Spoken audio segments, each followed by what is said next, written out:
Salam suksma Angling Dharma. LAD hidup jaya merdeka rahayu. Harus tetap semangat para sinar.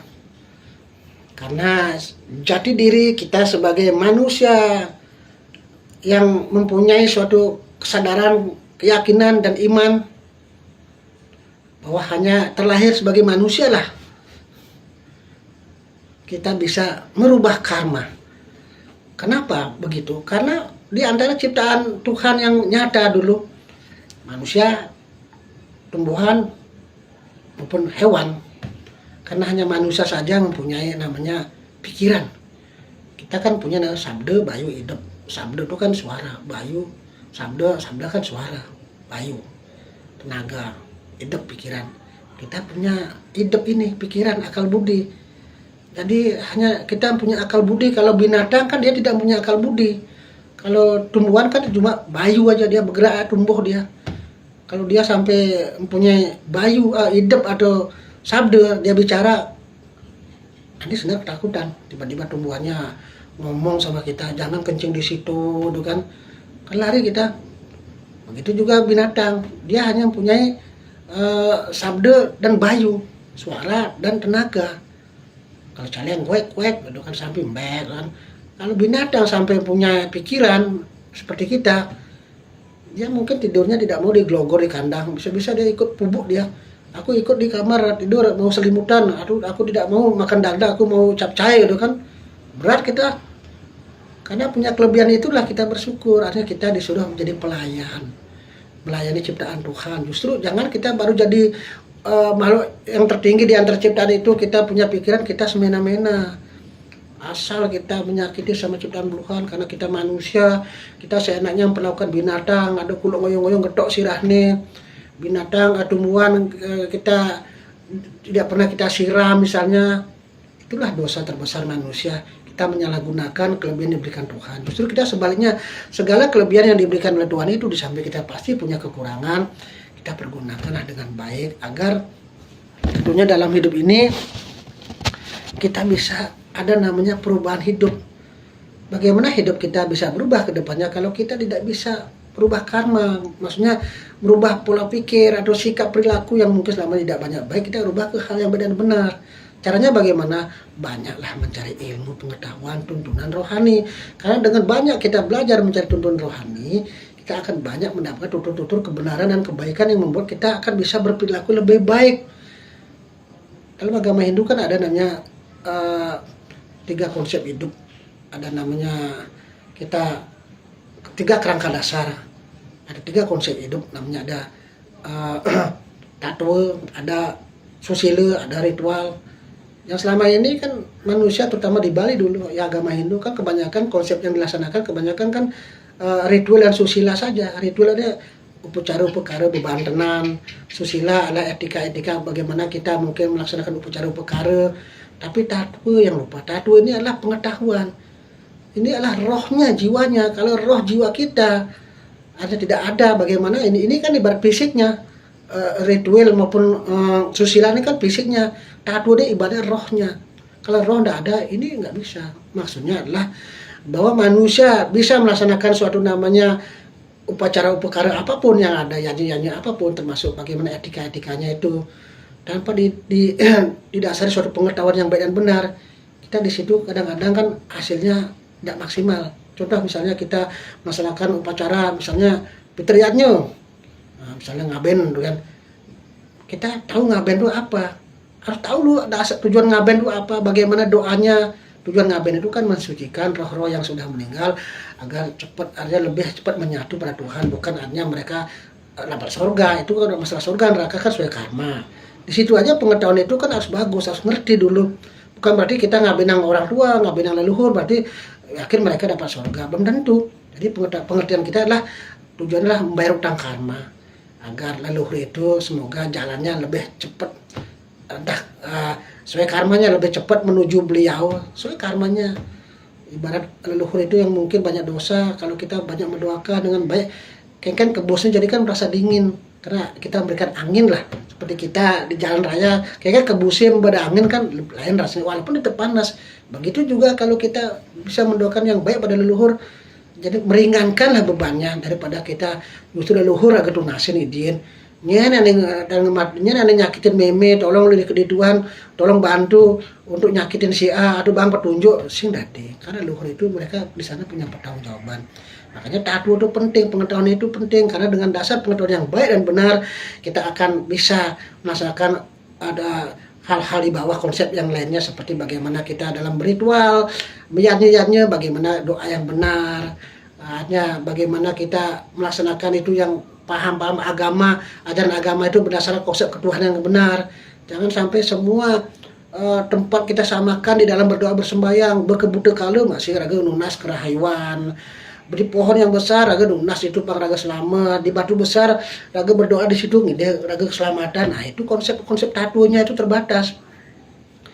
Leluhur kita doakan, jangan pernah kita mintai, karena leluhur tidak semuanya jadi dewa itu betara. Masih banyak leluhur kita yang tersakit, yang masih menderita di sana karena di alam sana seperti neraka. Jadi pada sini belajarlah kita di sini pemahaman konsep-konsep itu ditingkatkan. Jangan karena merasa raga saya meyatnya, saya maturan, saya keliling-keliling maturan raga lah simbol kesucian saya muinten, raga sudah akan pasti dekat dengan betara dewa yang widi. Enggak juga, belum tentu. Tapi kalau seimbang antara pengetahuan kita bagus, pengertian kita bagus, doa yang benar bagaimana, pemahaman yang benar bagaimana, pada saat konsep-konsep secara lahir itu, secara aturan-aturan meyadnya, membandan, segala macam maupun etika yang lainnya, kita di situ kan punya konsep kebenaran. Jadi kita akan semakin yakin bahwa apa yang kita lakukan itu adalah sebuah kebenaran, tidak sia-sia jadinya. Kan banyak orang begitu mencari dewa betara ineng-ineng ya ke Jawa, ke India, tapi perilaku sehari-harinya tidak mencerminkan orang yang dekat sama Tuhan. Karena sejatinya kalau orang mau dekat sama Tuhan itu bukan masalah sering rajin sembahyang berdoa atau mungkin terangkil ke pura-pura saja, tapi perilaku sehari-hari para sinar. Karena selama ini banyak orang kan salah wesel, merasa dirinya sudah menjadi mangku, juru mangku, atau mungkin jadi ustadz, jadi mungkin punya simbol kesucian, atau mungkin sudah sering tanggal kemana-mana, atau mungkin sudah sering kerauhan atau keserupan, atau sudah berbusana putih, seakan-akan mereka lebih dekat sama Tuhan. Belum tentu. Yang membuat kita akan semakin sadar diri bahwa kita kalau belajar ketuhanan, tentunya kita belajar dari konsep paling dasar dulu. Konsep dasarnya dulu adalah bahwa Tuhan itu tidak jauh dari diri kita. Beliau ada dalam diri kita dulu. Sebelum kita melangkah jauh, kita mau menuju beliau di tempat suci, atau mau kemana kita maturan, atau sebelum melangkah kita berbuat, paling mendasar kita membakti dulu pada beliau yang ada di Dewa Iraga. Setiap mau ngengken morahan dulu, yang widi minta izin dia akan maturan, yang widi minta izin dia akan makan, yang widi minta izin dia akan sutur semut yang susun makan, yang widi minta izin dia lakar ke Tegale, naga di Tegale matur semua, yang widi yang ampun nyampe Tegale. Bahasa paling mudah kalau kita mau maturan pemuran, yang widi matur minta izin dia akan maturan makin kesangka, nyampe sangka matur semua yang widi yang berangkat makin dia mulai maturan. Begitu caranya. Jadi jangan konsep kita itu hanya konsep yang kedua, ketiga, hanya ritual dan etika itu yang terlalu kita anggap paling sempurna. Harus ada peningkatan kesempurnaan, tatwa seimbang. Karena rugi kita maturan kemumai, saya ngebantan, meyatnya, saya kita melukat kemana-mana. Kalau jiwa kita tidak pernah lukat, makanya pelukatan ada dua, pelukatan secara batin maupun secara lahir. Kalau pelukatan secara batin, inilah mendengarkan pencerahan, kalian melukat secara batin, pelukatan secara rohani. Tanpa sadar, kita sudah membersihkan diri namanya. Kalau pelukatan lahir, kita akan mandi di pantai, di pancuran, dan segala macam, mungkin di mana tempat-tempat yang dianggap kita tempat cocok untuk kita pembersihan. Jadi harus seimbang para sinar. Selama ini manusia kan lebih banyak melakukan pelukatan secara lahir, itu bagus, tidak masalah, tapi pelukatlah rohani kalian juga. Kalau kalian sudah sering rajin-rajin melukat rohani kalian, kalian akan seimbang, rohani kalian akan bersih. Walaupun fisik kalian kotor, mungkin kalian tidak seperti orang lain rajin-rajin sembahyang sana sini, kalian sudah banyak mendengarkan tutur, etika perbuatan itu yang paling utama. Jangan sampai kemana-mana nyari betara, sudah punya simbol suci, tapi omongnya kasar-kasar, sering merendahkan orang lain, ngomong asir-asir, sudah kecandain. Ya, kita punya iri hati, tidak mau lihat temannya maju, kita bersikap yang tidak pernah membuat orang lain bahagia, rugi. Sama saja kita, tidak ada artinya kita maturan atau kita sembahyang kemana-mana. Di Bali kan terkenal pulau religius, tapi kenapa di Bali sekarang kok banyak orang bunuh diri? Karena pemahaman tatunya itu terbatas. Jarang orang di Bali sekarang mendengarkan pencerahan atau guru-guru pencerahan itu tidak ada. Kudu-kudu ada pencerahan kan harus ke nabene, harus hari tertentu, harus pakai ritual. Itulah kesalahan kita sebagai umat Hindu. Kita terlalu fanatik dengan simbol. Sejatinya kalau kita, walaupun kita punya simbol seperti Guru Ratu, misalnya anggap contoh jadi nabe, jadi peranda, jadi ratu peranda misalnya. Kalau kita belajar hukum ketuhanan, tidak mesti harus orang ke gereja saja. Bisa di medsos, atau mungkin ketiklah yang positif. Atau mungkin kita dimanapun kita berada, walaupun tidak forum yang resmi di adat, kan bisa nyatuin cenek-cenek dari Balai Banjar, dan mungkin di pas Paruman, atau pas Pamaturan di Merajat. Tak masalah itu. Tuhan tidak pernah melarang kalau orang berbuat kebaikan. Cuma manusianya yang merasa diri suci, merasa dirinya itu campah raga, kemudian raga mengulah gelar, kemudian raga nuturin orang di jalan, atau ya itu salah manusia. Kalau manusia merasa dirinya sudah punya gelar kesucian, merasa dirinya itu kan lebih di atas daripada temannya orang lain, itu salah. Di mata Tuhan kita semua derajatnya sama. Yang penting bagaimana kita memperlakukan ciptaan beliau yang baik. Ini raga rugi, saya muspe sering maturan, meraga ngomongnya angin gak ngejenglot, bikin orang sakit hati, nggak ada artinya. Udah belajarlah kita ajaran kerohanian itu tujuannya adalah agar kita menyinkronkan antara rohani kita, agar fisik kita, ucapan kita, perilaku kita biar seimbang. Kembali ke hal yang lahir para sinar, LAD ini Guru Ratu bentuk kan adalah tidak bukan adalah untuk mengelingkan, mengingatkan, sekaligus kalau bisa menyadarkan seluruh umat manusia agar kembali ke jalan titah yang benar, terutama kita sebagai hamba beliau, artinya kita sadar diri kita sebagai ciptaan beliau agar kita lebih bisa banyak mendekatkan diri pada Tuhan, hormat sujud bakti pada beliau, pada sunnah manifestasi suci beliau, hormat kepada semua ciptaan beliau, dan apapun bentuknya kita hormat menghargai. Itulah tujuan dibentuk LAD, untuk mengilingkan manusia agar kita tahu diri kita siapa, agar kita semakin dekat sama Tuhan, doakan leluhur, hormat pada orang tua. Jadi LAD itu dasarnya. Dan LAD itu apa LAD? LAD lah barisan kumpulan orang-orang yang punya jiwa kesatria, terus ikhlas tanpa pamrih di dalam mewujudkan suatu hal yang bersifat positif. Kita terus ikhlas. Jadi kita tidak memikirkan kudu bayai raga, kudu kerman sesare, kudu jaman raga hitung-hitungan hasil. Tidak ada. Kita berbuat aja. Nanti masalah hasil itu kalau orang ngasih syukur, kalau nggak dikasih nggak apa-apa. Yakinlah kalau kita sudah berbuat kebaikan, orang tuh pasti dia punya pepinah yang positif. Yang tidak mungkin kita pikirkan bisa lebih yang tidak terduga kita dapatkan. Jadi LAD adalah kumpulan barisan orang-orang berjiwa kesatria, terus ikhlas tanpa pamrih di dalam menunjukkan sesuatu hal yang bersifat positif, atau LAD adalah kumpulan barisan orang-orang untuk berusaha belajar lebih banyak mendekatkan diri pada Tuhan. Jadi itu LAD namanya, barisan kumpulan orang-orang nak belajar dewek lebih dekat sama Widina. Itu jadi Laskar Angling Dharma adalah laskar kumpulan orang-orang yang kumpulan barisan orang-orang yang belajar dewa untuk lebih dekat sama Tuhan, lebih bakti pada leluhur dan semua ciptaannya. Jadi pada saat para sinar dia ada di sekitar kita, LAD bukan hanya kudu-kudu belajar spiritual saja, harus dipraktikkan. Tugas sinar kan ada 3. 1, memberikan pencerahan pada umat, karena tugas sinar namanya sinar, menyinari umat. Caranya bagaimana? Kalau ada kata hati, berikan pencerahan. Bagaimana bentuk pencerahannya kan nggak usah dipikir. Kalau udah ada karmanya dengan sendirinya akan keluar dari pikiran kalian seperti apa, ucapan kalian seperti apa. Mengobati orang sakit secara lahir, dan juga tugas dharma secara lahir mungkin ada hal-hal yang tidak kita inginkan terjadi, mungkin kekerasan, penjamretan, perampokan, atau mungkin maksiat, atau ada kejadian di hukum lahir di lingkungan.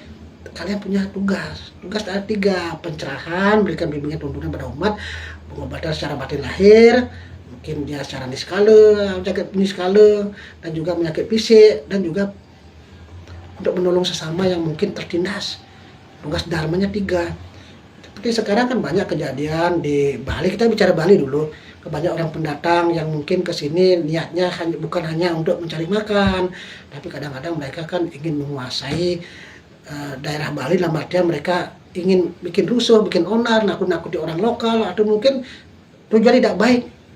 Jadi LAD Guru Ratu perintahkan kepada semua para sinar, kalau memang ada kata hati, ada karma, tulus untuk menolong sesama yang tertindas di sekeliling kalian, kalian turun dengan terus ikhlas dan yakin. Bagaimana bentuk gerakannya tidak usah dipikir, selama kalian tulus ngiring Ratu kalian selamat. Percaya gue Ratu. Karena tugas Sinar kan utusan untuk membela Dharma, melindungi Dharma, untuk menjaga Dharma, untuk melindungi orang lemah jika ada karmanya. Jika ada karmanya, bukan berarti setiap ada masalah di lapangan kalian turun, enggak juga. Kalau tidak ada karmanya kalian turun, tidak ada jodohnya ya biarkan mungkin orang lain pakai alat. Kalau ada cap jodoh kalian turun. Jadi kita di sini sebagai sama ciptaan Tuhan, kita tunggal urip, kita tidak pernah melarang siapapun datang ke Bali. Kita pun juga tahu, kita kalau merantau kemana-mana kan juga ini NKRI di seluruh dunia dimanapun berbeda di bumi ini, semua manusia, semua makhluk hidup sama, tidak ada undang-undang melarang kecuali kita niat jahat atau mungkin berbuat jahat di negara orang, daerah orang pasti diusir, ada di penjara. Jadi kita tidak membatasi orang merantau, siapapun, yang penting intinya yang datang itu baik-baik. Tapi pada saat ada kejadian-kejadian seperti sekarang di masyarakat, para Sinar LAD harus waspada artian pasang mata, pasang telinga, mata batin. Ya kalau ada kata hari turun tanpa perintah ratu langsung pun kalau memang itu ada kata turun, bantu saudara kalian yang lemah. Apalagi namanya kita ngajegang Daste Bali, adat budaya, agama, keyakinan. Jadi istilahnya kalau masalah ngajegang Bali itu tidak mesti harus orang Bali asli. Semuanya yang ada tinggal di Pulau Bali, entah orang asli Bali, pendatang, siapapun, selama di sini nyari makan, nafkah, bekerja, sekolah atau bagaimana niatnya di Bali, baik, kita berkewajiban untuk menjaga Bali. Karena Bali ini kan daerah pariwisata, keamanan nomor satu. Kalau keamanan sudah tidak baik, bagaimana kita bisa makan? Tamu tidak bisa datang karena di Bali tidak ada hasil bumi seperti luar daerah Bali. Mungkin di luar daerah Bali kan mungkin ada hasil bumi, gas, minyak, atau mungkin daerah pendidikan atau ke kota metropolitan. Kalau di Bali kalau udah kacau kan kita sulit. Makanya kita semua warga Bali maupun warga pendatang pun kita rangkul bersama-sama untuk menjaga Bali. Karena LAD Guru Ratu Bentuk bukan hanya sekedar memberikan pencerahan, mendengarkan tutur, tapi kalian juga menjaga keamanan Bali.